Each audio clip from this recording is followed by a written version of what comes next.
Y para abordar este tema, esta noche nos acompaña el telediario Germán Rodas, quien es integrante de la Comisión Nacional Anticorrupción. Muchísimas gracias por acompañarnos. Estamos viendo, ya con la nota que hemos presentado en este momento, que la central hidroeléctrica más importante del país se encuentra bajo la lupa. Tiene varias fallas que han sido ya registradas por un informe de la Contraloría. ¿Cuál sería en este momento, los daños, los perjuicios que a mediano o largo plazo precisamente estas fallas pueden ocasionar? Gracias por la invitación. Mire, este tema es un acto más que nos demuestra los niveles de corruptela por los que se ha movido el país. No es nada nuevo. Y ojalá este nuevo acto o esta nueva circunstancia de corruptela no tape a las anteriores, porque eso está ocurriendo en el país. Esta circunstancia demuestra que no hubo los estudios técnicos suficientes, ni previos ni menos aún en la entrega de la obra. Felizmente Contraloría ha intervenido de manera eficiente, y hay que señalarlo, porque caso contrario, en el mediano plazo nos vamos a ver abocados a una nueva hidroeléctrica paralizada. Si no hay sobreprecio, no funcionan, y hay algunas que ni funcionan y además tienen sobreprecio. Y eso se empieza a notar cuando se dieron los cortes de energía en Guayaquil, esos cortes que luego se dijeron que estos se generaban precisamente por estas fallas, que en total se identifican más de 8.600 fisuras en la estructura de la hidroeléctrica, con un costo de reparación de más de $1.000 millones.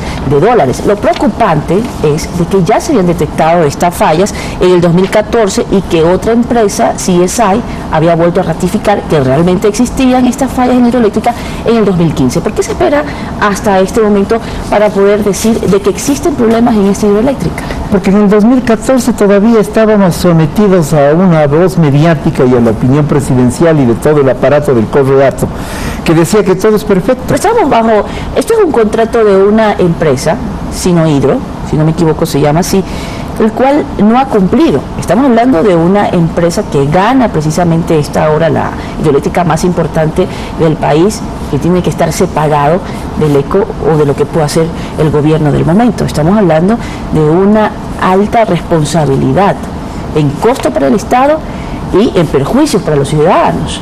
Pero lo que se me acaba de decir es lo adecuado, lo normal, lo óptimo, además, quizás hasta lo ideal.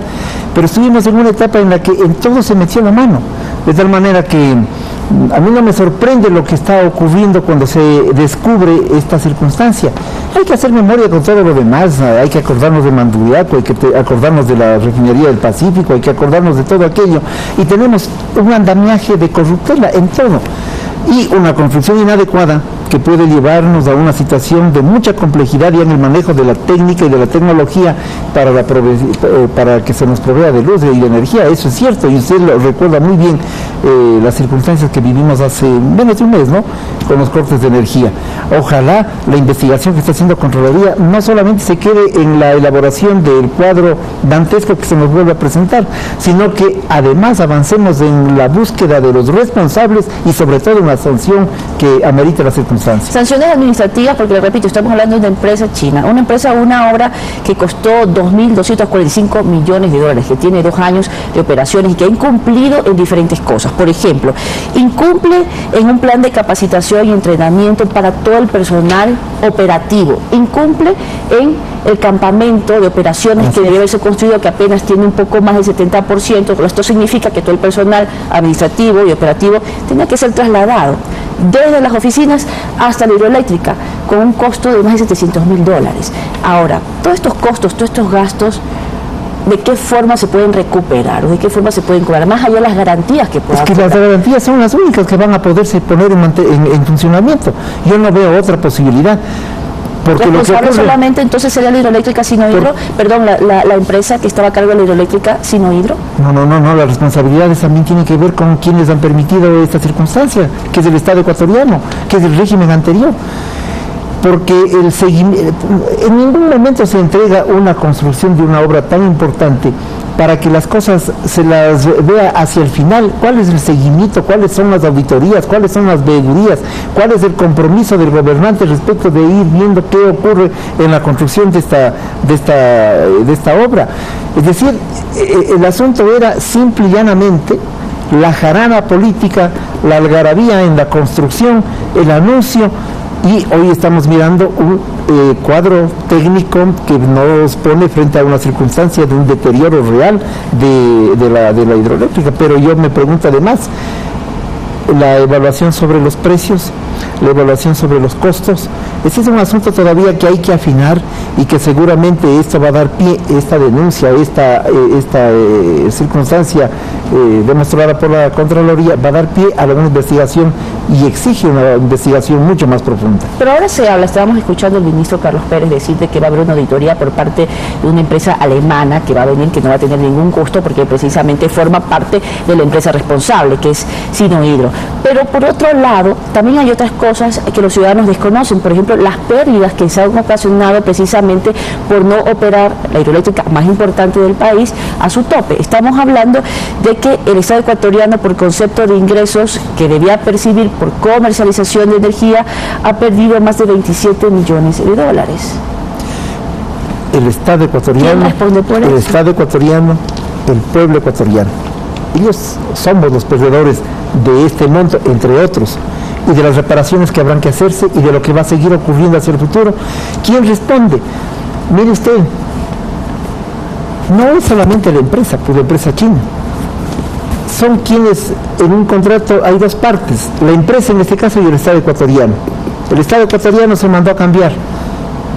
Yo creo que es obligación inmediata para que actúe no solo la Contraloría, sino Fiscalía. Esto debería actuar ya de oficio Fiscalía para la investigación, pero hoy tenemos la Fiscalía en la Cefalía. Pero como Comisión Nacional Anticorrupción, ¿de qué forma ustedes también pueden intervenir? ¿A quiénes se deben llamar? Por ejemplo, entre otras cosas, que es lo que mucho se cuestiona, es por qué en ese momento, si bien se detectaron fallas, se rectificaron que realmente si existían esas fallas un año después, ¿por qué se dejó pasar por alto hechos como por ejemplo de que se había confirmado y que la constructora no había usado materiales no homologados ni parámetros bajo los que se construyen estas magnas obras? La Comisión Nacional Anticorrupción es una organización de hecho constituida por ciudadanos designados por la comunidad, por la ciudadanía. No le costamos nada a nadie, ni a la ciudadanía, ni al Estado. Es una acción de búsqueda de la realidad y de la verdad a propósito de una voluntad patriótica. Es eso. Nosotros hemos hecho seguimiento sobre los datos generales que usted me acaba de señalar. Hemos trabajado en otras denuncias, pero las preocupaciones son tanto suyas como nuestras en el sentido de estas irregularidades comienzan a constituirse en una especie de un tablero tan grande que una tapa la otra. Yo aspiro que el ministro de Energía, el ministro Pérez, que la Contraloría se junten en un esfuerzo para llegar a la verdad. Pero vuelvo a insistir, creo que Fiscalía debe actuar, pero vuelvo a insistir además, ¿qué Fiscalía? Si el fiscal se nos fue. ¿Usted cree que se fue? Bueno, él dijo que era por asuntos personales. Luego se hizo una rectificación por parte de la misma institución de que iba a optar por otro cargo. ¿Qué es lo que usted piensa que realmente ha sucedido? El fiscal no ha puesto en marcha todo el andamiaje que se descubrió en el caso Glass por peculado respecto de otras personas. Punto 1. Punto 2. Sobre una reunión que tuvo con la comisión en la que se ofertó que el tema Caminosca, Manduriaco, entre otros, comenzarían a marchar. No ha funcionado. Punto 3. Hay que mirar quién queda sustituyéndole. Me parece que es un círculo vinculado a la amiga, a Tania Moreno, y aquello nos preocupa porque entonces en estos momentos pueden comenzar a darse la vuelta algunas acciones desde la Fiscalía por presiones que pueden provenir de fuera del país, y usted me va a entender lo que estoy diciendo, de tal manera que para mí hay una preocupación. Ojalá el día de mañana el Consejo de Participación Ciudadana Transitorio le pida explicación al fiscal cómo así se va, que ha cambiado de actividad, que ahora va a ser parte de una veeduría sobre temas de narcolavado. Estos temas inconclusas, ¿qué es lo que genera? ¿Qué es lo que provoca? ¿En qué concluyen? Pueden quedar en nada. A mí me preocupa lo que estamos diciendo. ¿Pero se puede favorecer algún panorama en especial con la salida del fiscal? Claro que sí. Porque primero no ha investigado. Él se demoró en hacer la investigación. Ahora se va. Ahora queda un nuevo equipo que comenzará nuevamente a mirar las cosas de una u otra forma o con una visión sesgada. Los acontecimientos, por lo tanto, van quedando en el olvido en medio de escándalo y escándalo. Yo creo que esta salida del fiscal, que finalmente también hay que tomarle cuentas por encargado que haya sido, dejan preocupaciones en el horizonte y ojalá me esté equivocando, no sea parte de una trama en medio de la cual se diluye la auténtica acción de la lucha contra la corrupción. ¿Cree usted que ya para retomar el tema y para finalizar y concluir esta entrevista, en el caso de la hidroeléctrica Coca-Codo-Sinclair, debe, como usted ha dicho, la Fiscalía intervenir, pero la Contraloría debe iniciar procesos administrativos? Debe iniciar procesos administrativos, debe iniciar procesos civiles y penales si hay necesidad, porque no es un tema solamente de encontrar daños e irregularidades, sino averiguar quienes debieron haber dado ese seguimiento para que estos daños, esas irregularidades no aparecieran en el momento que han aparecido como ahora, casi cuando está todo hecho supuestamente. Nos demuestra que algo ha ocurrido, que hay vicios en esa contratación y que sobre todo en el seguimiento de la obra no ha habido la voluntad patriótica para poder enfrentar una circunstancia como la que estamos hoy comentando, enfrentar con interés y con energía. Hay un responsable político de todo esto, porque tenemos que acordarnos de aquello. Dígame usted qué obra está bien, dígame usted en dónde no encontramos sobreprecio. Este es un país que se hunde en medio de la corrupción y tiene que alguien responder por aquello.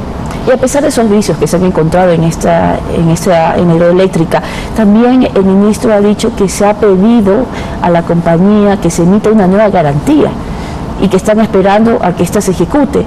¿Debe darse eso pese a todo lo que se ha? Yo creo que es lo mínimo que se puede hacer, ¿no? Pero claro, el ministro está actuando sobre hechos consumados, él está actuando sobre... Es como cuando le entregan una casa. La casa ha estado dañando, tiene que intentar una solución, pero hay que buscar a los responsables de ese daño. Y eso exige que las autoridades competentes, vuelvo a decir, Contraloría, Fiscalía, etcétera, se pongan de acuerdo y accionen una serie de mecanismos que permitan que el país no sea defraudado una vez más. Muchísimas gracias por acompañarnos y por analizar este tema, lo que está sucediendo en este momento, un tema de coyuntura, las fallas encontradas en la empresa hidroeléctrica más importante de nuestro país. Germán Rodas con nosotros en entrevista estelar. Ahora